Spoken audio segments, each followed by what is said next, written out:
Welcome to the Student Hub Live. Well, there is a thriving OU postgraduate research community that many undergraduate students aren't aware of.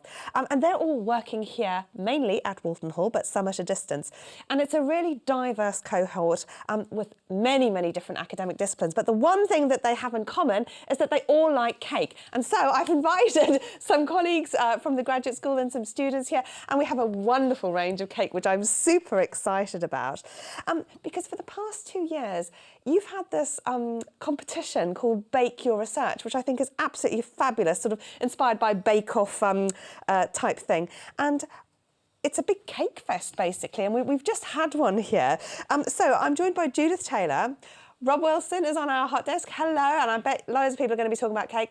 Rob, I must explain to you, we've been having a conversation about whether cabbage cake is a good thing or not. So you might want to get involved in that discussion. I don't think it is, but anyway. We've also got David Pegg, who's a third-year PhD student in the School of Physical Sciences, and Freya, who has a very bad cold as well. So, but thank you for coming along, Freya, and bringing your fantastic cake. So, Judith, can we start with you by talking a little bit about the OU postgraduate community? Well, the graduate school supports all our postgraduate researchers in getting the training they need for their research and the skills they need for perhaps employment after they finish their PhD. We have, as you said, we have a vibrant community of postgraduate researchers here on the ground at the Open University, and we wouldn't be a university if we didn't have them. Yeah.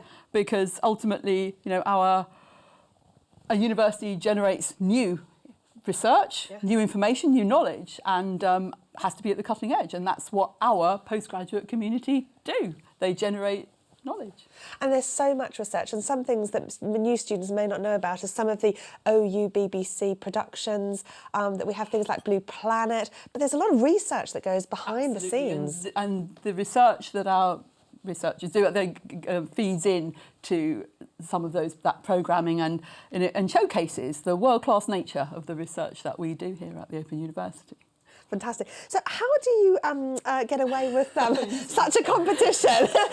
Because I'd like to do that and spend all my days eating cake. Well, I said about the training core remit of the graduate school, providing training for research and employability that students have to have. Well, one of the key skills is communication. Yeah. And if you could be Einstein, but if you can't communicate, it's pointless. We need to train and help our students improve their communication skills, and we believe that a bake-off allows students to engage with the skills you need to communicate your research to a lay audience. If you can distill your research in cake form, yes, you can use that to convey your message and communicate the essence of your research across. Some of my level 2 psychology students who say, I've got to do a poster, why have I got to do a poster? I mean, they're lucky they don't have to do this. But you're right, I mean, one of the things I love about the OU is part of the assessment is about thinking, what am I trying to do? And how can I convey that in simple layman's terms that someone can understand? And that is actually really hard, which is why I didn't enter this competition.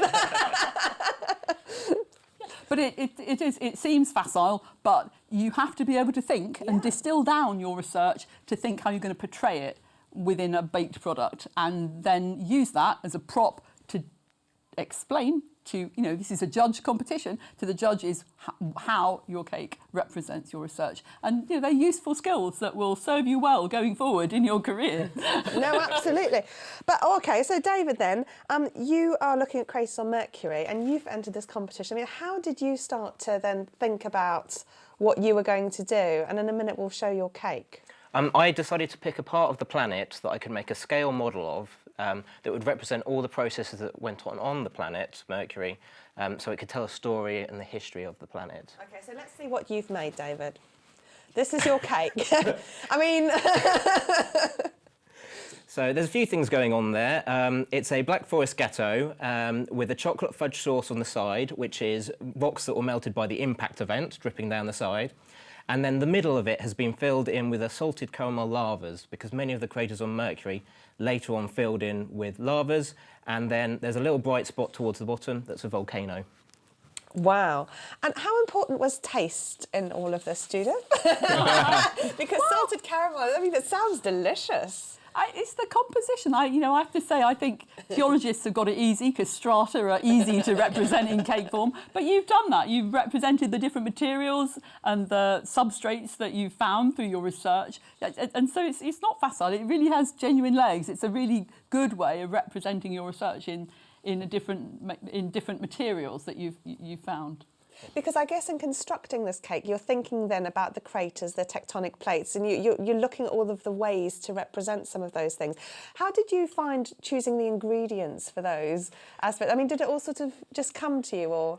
Well, to be honest, I chose a Black Forest Gatto because if you soak a cake in cherry juice, it's never going to turn out dry. So Clever! So taste was really important. It was, yeah. Okay, but we've also bought lots of cakes in today. Just to evidence the array of baking that this is to emulate and to show that vibe of the bake-off that we try to bring into our competition and sharing and making cakes. And it's pleasurable. It's a group activity, and we're a cohort in the graduate school. We like to share our research and share Share our cakes. Very welcome. Yeah. We will always have you back here.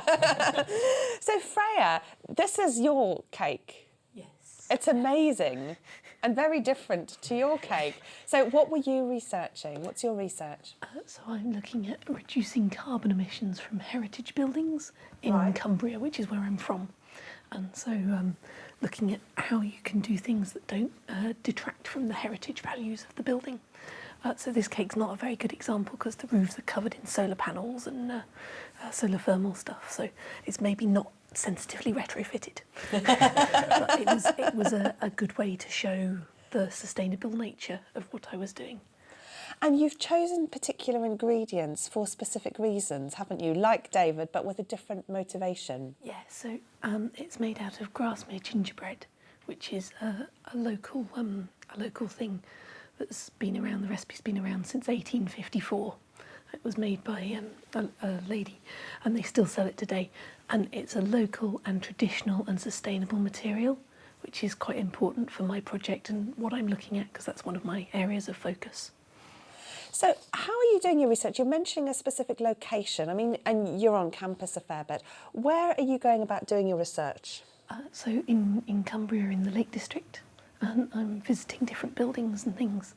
And it's really good, the graduate school, they're quite helpful about allowing us to do things and be involved in things while we're not on site. So my bake, the reason it's not been eaten was because it was a distance entry to the competition. So I made it at home and then took lots of photos of it and sent those in. So it was really helpful that that was a possibility. And while your cake is absolutely amazing, you've been quite critical about certain aspects of it, saying that, sometimes you overwork things, or, you couldn't do something quite like this. And so there's a sort of element, I guess, of perfectionism and aspiration to maybe do something, but a recognition that perhaps sometimes it's okay to do a good enough job, which, this is a fantastic job. Yeah, maybe a bit. I couldn't get the licorice wind turbine to work, which was very frustrating. Well, I can imagine. But, yes. At 10:30 at night, the day before the competition, my mum was saying, "Okay, it's done. You can stop now. Leave it alone." Yeah. But I do have a tendency to overwork the modelling clay or the baking. Well, that's not necessarily a bad thing. So that's absolutely fantastic. Rob and Michelle, how's everyone at home? Well, we're having a lot of discussion about salted or not salted caramel. That is the question. I'm on team salted. Yeah, I agree with that. I think it depends on the cake. So we've had some discussions around that. We said balance is good with the chocolate and the caramel, of course. Yeah. People are really liking the design of the Mercury cake. And someone's just said the gingerbread is like a Swedish Christmas cake. I've never tried it before. But people are very impressed with both David and Freya's cakes here, so it'll be really good. And we're talking about how they love the dedication and the ideas that you've put into your cakes as well. I suppose it's out of the question to ask to try some of your cake. I'm not sure it would be very good because it was from 3 months ago. But we do have some gingerbread there that we could sample. Yes, I think, well, I would be rude not to. That would be done. And we've asked people at home what cake you would bake. So let us know what sort of thing you would make if you haven't already entered that. Those are word clouds, so you just need to put 3 things in the box. If you can only think of 1 or 2, then you can just put a full stop or a cross and your results will submit also. We'll come back to that in just a second. Judith, you've also made a cake. Yeah, I didn't enter the competition, but I thought I'd show willing. Right, and so let's see what you've made and talk about why you've made your particular cake. So this is Judith's cake. Yeah. Right, Judith, what is this? This is a domestic toilet flushed with harvested rainwater. And the cake represents a toilet that's flushed with rainwater. And the reason I made this cake is because I did some research a few years ago with a student on a master's, an MSc project at Cranfield University, where I used to work. And we were looking at flushing toilets with rainwater to evaluate how safe that was, because obviously we know that, globally we need to conserve water. It's an issue for everyone. So we were looking at ways of conserving drinking water and therefore using collected rainwater that's not been treated to flush toilets and do other sort of domestic tasks. That sounds eminently sensible. I mean, It are there does. any risks associated with? That's the issue is, of course, obviously, because rainwater can contain microbes that can cause disease. And this particular piece of research was evaluating the risk of contracting Legionnaire's disease from a toilet that's flushed with untreated water. Because Legionnaire, the organism, the microbe, exists in rainwater, and one contracts the disease by breathing in aerosols that contain the microbes from, perhaps generally we know that plumbing systems like showers and stuff, but I was wanting to evaluate with the student whether a toilet flushed with rainwater could liberate aerosols, and if those aerosols could contain the organism, and if the toilet could in effect be a health risk.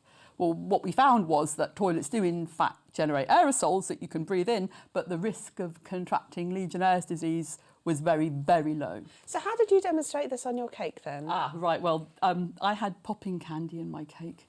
Very horrible. You can see, and it kind of looks rude, but they were 2 types of popping candy, and my theory was if you wet popping candy, it kind of makes little noises and it jumps a tiny bit. It's not particularly dynamic, but it kind of emulated generating an aerosol. So that was where I was coming from with my cake. But it's not nobody really wanted to eat a cake that looks like a toilet, really. No, I was just going to say, David, I'd definitely go for yours. I don't think I could bear to just deconstruct yours, Freya, but I'm going to eat some of that gingerbread. But yes, Judith, I imagine but still, it's about a communication, isn't it? So who won the competition then? Kaylee Green, with an amazing cake that you've got a picture of. OK, so we'll have a look at Kaylee's cake and talk about why she won the competition. Kaylee entered the competition last year, but she came back this year, I think, with her sleeves rolled up. She came on a mission to win, and her cake it represents a bee orchid, but you can see it here in daylight. But she incorporated some UV active pigments in it, so there you go. You see, and the point of that was, it's a bee orchid, and bees are attracted to it because it looks like a bee. And therefore the plant gets pollinated because it emulates a bee, and this amazing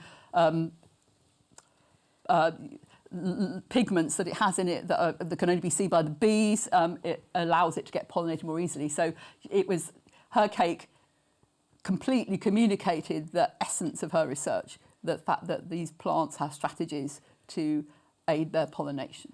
Brilliant. Let's see what everyone at home would make then when we ask the question, what would you bake?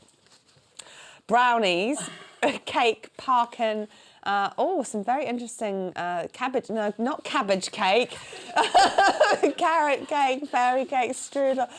It's got profiteroles, very interesting. So some interesting ideas here. Partly I think people liking cakes and partly people thinking about their research. Are you two going to be entering again? Depends where I am with my thesis next year. And is it a way of procrastinating? It is. It's a way about thinking about your project in a different way, is how I'd phrase it to my supervisors. Brilliant. OK, well, that's great, because there is another competition next year. We will do this annually, and We do it at the beginning of the year because, yet again, it's wonderful. It allows our first year students to have a go at communicating, but it's also an easy in for new students to come and meet the community, share the cake, get the idea of the research. So yeah, it works on a range of levels as a competition. Oh, it's fantastic. Well, thank you so much for all coming in and bringing your cakes, and well done. I think it's brilliant, absolutely brilliant. Thank you, Rob. I hope you've had fun on the hot desk there. It's been great interacting with people on here. People are blown away by the blacklight cake, Kelly's cake, and then we talked with some other students who took part in the competition last year, and someone who vouched for David's cake being delicious. Good fun. We have Victoria asking, are there links to these research pieces? So have you promoted these somewhere for people to look at? I'm thinking if they're on GSN, then not on the Graduate School Network. It might be a page turner. I think. Thank you very much. We will consider that. We share a lot of things that our students do on Twitter. So if you're on Twitter, check out at OU Grad School, and we share a lot of student stuff there. Well, you may have had a competition, but we're going to ask everyone at home what they think. So, which do you think is the winning cake? Let's see what you had to say. Oh, Freya, your cake has won. David, yours is at 20%. Judith, well, Judith, they're all changing now, people.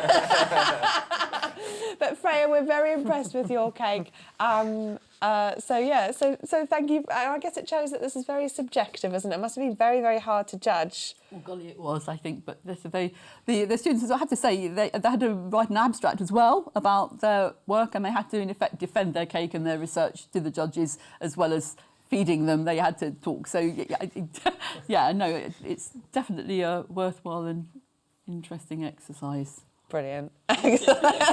Lovely. Well, I should look forward to next year, and we'll look forward to eating some of this cake. Thank you so much, Rob and Michelle, and thank you very much, Freya, David and Judith. We're now going to show you some more videos from the graduate school, and then we're going to be back in our next session, delegating your chores, managing your study like a manager. See you very soon.